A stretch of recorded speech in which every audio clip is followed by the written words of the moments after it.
All right, so today we're gonna dive into something pretty big. Okay. Donald Trump's second term and what it could mean, for all of us. Right. This isn't just, 2016 part two. Mhm. The whole political landscape has kind of shifted. Yeah. And we've got some really interesting insights from Vox. Okay. And honestly, some of this stuff is pretty unsettling. Yeah. Well, what strikes me is, we're not dealing with a political novice anymore. Right. Trump is coming back with, insider knowledge, a clear agenda, and maybe even fewer roadblocks. Fewer roadblocks. Really? Potentially. Okay, now you've got my attention. Yeah. You're talking about those guardrails of democracy that Mhm. everyone was so worried about last time, right? Exactly. Like Congress, the courts, even people within his own administration pushing back. Exactly. Think of those guardrails as the checks and balances that are meant to keep any president's power in check. Right. But since 2016, some of those brakes have gotten weaker. Yeah. For example, the Supreme Court is definitely more conservative now, thanks to Trump's appointments. Right. And let's not forget the Republican Party itself has become incredibly loyal to him. Yeah. There's even talk of him replacing career government officials with people who are, shall we say, more personally aligned with his vision. So less pushback, potentially a lot more power concentrated in the Oval Office. Potentially. That does sound like uncharted territory. I mean, is this even legal? Well, that brings us to a pretty controversial Supreme Court ruling on presidential immunity. Okay. In the case of Trump v. United States, the court basically decided that a sitting president can't be prosecuted for actions taken while in office. Wait, so even if he does something illegal, he's basically untouchable. That's essentially what the ruling says. That doesn't sound like a recipe for accountability. It definitely raises concerns about abuse of power and lack of oversight. Yeah. Some legal experts are calling it a dangerous expansion of presidential authority. Okay, well, let's shift gears a little bit and talk about immigration. Okay. This was obviously a huge focus in 2016, but it sounds like the strategy might be changing. Build the wall was the big rallying cry back then. Right. But now the focus seems to be shifting towards interior enforcement. Okay. Instead of just border security, there's serious discussion about mass deportations. Wow. And we're not just talking about recent arrivals, Right. but people who have been living and working in the U.S. for years, even decades. I can't even imagine the scale of that. It would be massive. The logistics alone are mind-boggling. You'd have to coordinate with local law enforcement, track down millions of people. Right. Wouldn't that also be incredibly expensive? Absolutely. It would require an immense amount of resources and manpower, not to mention the potential for legal challenges and pushback from civil rights groups. Okay, let's talk about something a little less domestic. Gaza. Okay. Things are already incredibly tense there, and our sources suggest that a second Trump term could make things a whole lot worse. Yeah, Trump's blank check approach to Israel has emboldened hardliners in the Israeli government. There are reports from Israeli think tanks indicating a shift in policy towards permanent displacement of Palestinians and further annexation of the West Bank. So basically abandoning any hope of a two-state solution. That seems to be the direction things are heading, and the potential consequences are immense, not just for the region, but for global stability and the U.S.'s role in the conflict. Okay, I'm already feeling a bit overwhelmed, but let's keep going. Sure. What about abortion rights? Okay. Trump claims to be pro-woman, but he's surrounded by some pretty staunch anti-abortion figures. Right, and even without a federal ban on abortion, there are other ways to restrict access. Okay. One example is the Comstock Act, a law from the 1800s that could be revived. Really? It basically makes it illegal to mail anything related to abortion pills, medical equipment, even information. Hold on, that sounds like something out of a dystopian novel. It does, doesn't it? Are they seriously talking about banning mailing information about abortion? It sounds crazy, right?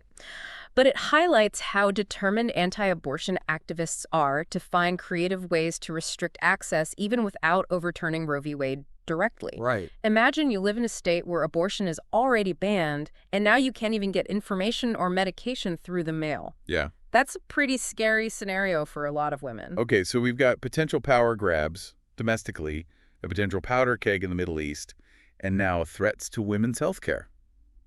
It's a lot. Anything else we should be worried about? Well, let's not forget about the economy.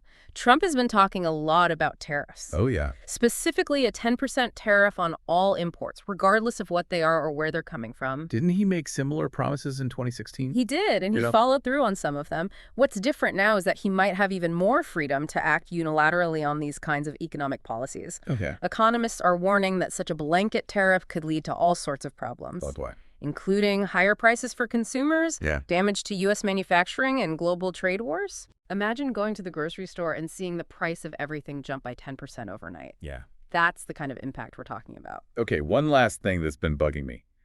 Trump's constant attacks on the deep state. Yeah.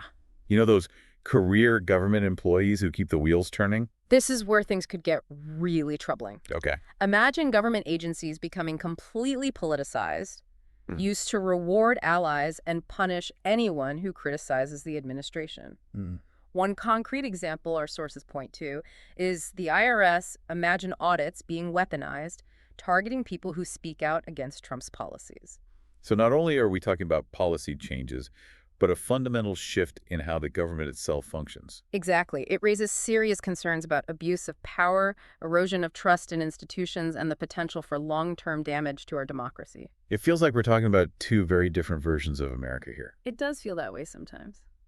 Wow, this is a lot to process. Yeah. I definitely need a minute to digest all of this. Yeah, let's take a break. Yeah, it is a lot to think about, for sure. And we've only just scratched the surface. Okay, well, let's dig a little deeper then. We were talking about mass deportations. Right. And I'm still trying to wrap my head around what that would actually look like, Yeah. on the ground.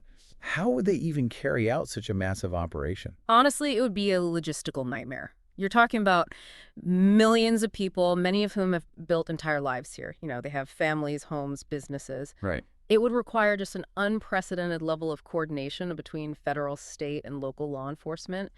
Imagine the manpower needed just to, locate and process all of those individuals. And would there be huge legal challenges?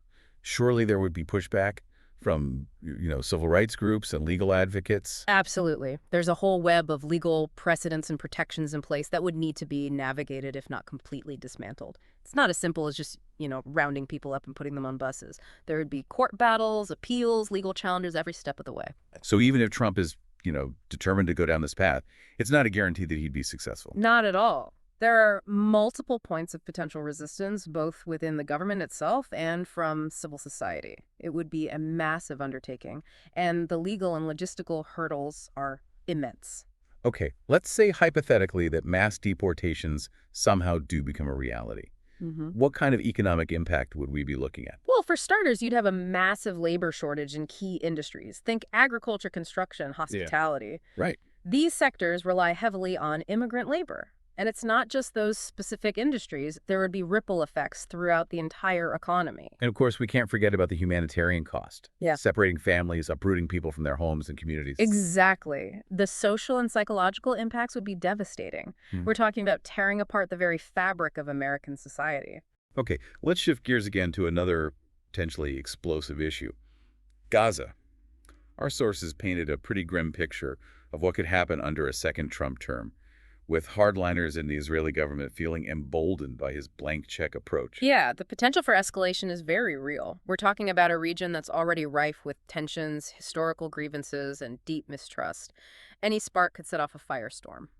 What are some specific scenarios that worry you? Well, there's been talk of a full-scale ground invasion of Gaza, which would almost certainly result in heavy civilian casualties. There's also the possibility of further annexation of the West Bank, which would effectively kill any remaining hope of a two-state solution. And what about the role of the U.S. in all of this? Could we get dragged into a wider conflict? It's certainly a possibility. If Israel were to take aggressive action and other regional powers were to get involved, it's not hard to imagine a scenario where the U.S. would feel compelled to intervene, especially given Trump's close ties to Israel. So the stakes are incredibly high. And it's not just about the immediate consequences, but the long-term implications for peace and stability in the region. Exactly. This is about setting a precedent, sending a message to other actors in the region. The ripple effects could be felt for generations. Okay, let's switch gears one more time and talk about something that might seem less dramatic on the surface, but could have huge consequences for millions of Americans. Yeah. The Comstock Act. Right. This is a perfect example of how a seemingly obscure law can be weaponized in unexpected ways. The Comstock Act is over 150 years old, but it's suddenly relevant again in the wake of Roe v. Wade being overturned. It sounds almost unbelievable banning the mailing of anything related to abortion. It's a chilling prospect, to be sure, but it shows just how determined anti-abortion activists are to find ways to restrict access, even without a federal ban in place. So what does this mean for women who live in states where abortion is already banned or heavily restricted? Are they essentially cut off from access altogether? It would make it incredibly difficult, if not impossible, for them to obtain abortion medication or even information about abortion services. Imagine living in a state where abortion is illegal and you can't even order medication online or receive information about your options through the mail. That's a pretty dire situation. And what about the broader implications for healthcare? Are we going to see a crackdown on other forms of reproductive healthcare like contraception? It's a slippery slope for sure. Once you start criminalizing certain types of healthcare, it's hard to know where it will end. Okay, I want to circle back to something we touched on earlier. Trump's disdain for the deep state and his potential to weaponize government agencies. What are some concrete ways in which this could play out? The possibilities are unfortunately quite vast.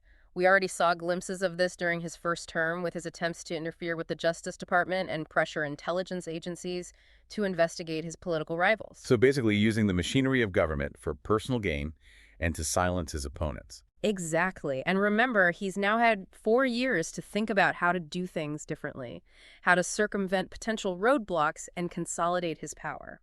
And what about the impact on the morale and effectiveness of those agencies?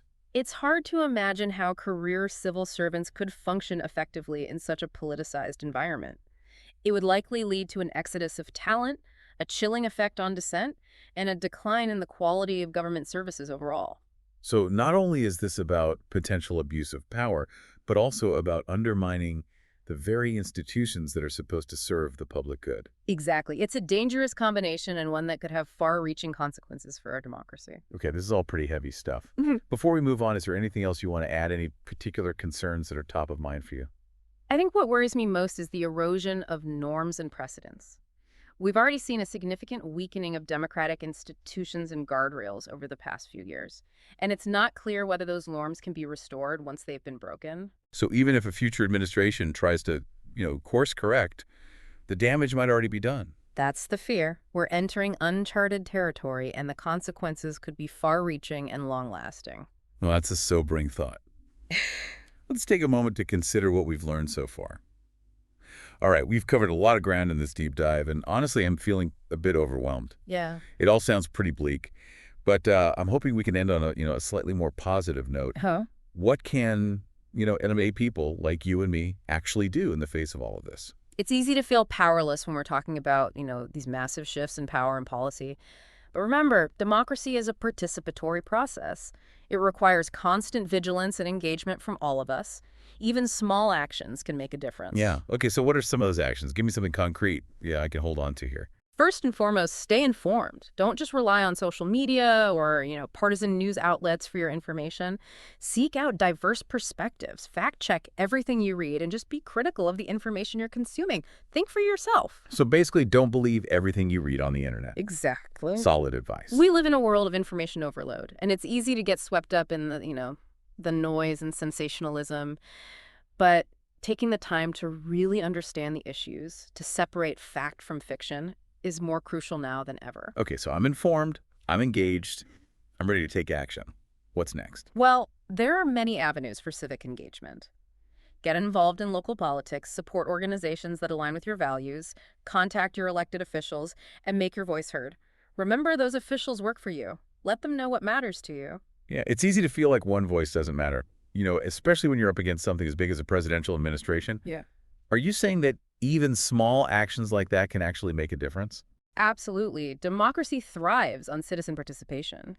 Your voice matters, and when combined with others who share your concerns, it can become a powerful force for change. Okay, so we've talked about individual actions. Yeah. What about collective action? Is that where things can really start to, shift? That's where movements are born. Joining forces with like-minded people, organizing protests, advocating for policy changes. These are all powerful tools for holding those in power accountable and pushing for a better future. So it's about building momentum, right? Right. Creating a critical mass of people who are demanding change. Exactly. History is full of examples of how collective action has achieved incredible results. Think about the civil rights movement, the fight for women's suffrage. The LGBTQ+ rights movement change doesn't happen overnight, but it does happen when people come together and demand it. That's a much-needed dose of optimism. So even though things might seem pretty bleak right now, you're saying there's still reason for hope. Absolutely. The future is never predetermined. It's shaped by the choices we make, the actions we take, both individually and collectively. Well said. Any final thoughts you want to leave our listener with? Remember, we've explored a lot of potential scenarios in this deep dive, but ultimately, the future is unwritten. It's up to each and every one of us to stay engaged, to fight for the values we believe in, and to hold those in power accountable. Don't be afraid to speak up, to organize, and to demand a better future. Your voice matters, and together we can make a difference. Couldn't have said it better myself. Thanks for joining us on this deep dive. Remember, stay informed, stay engaged, and never give up hope.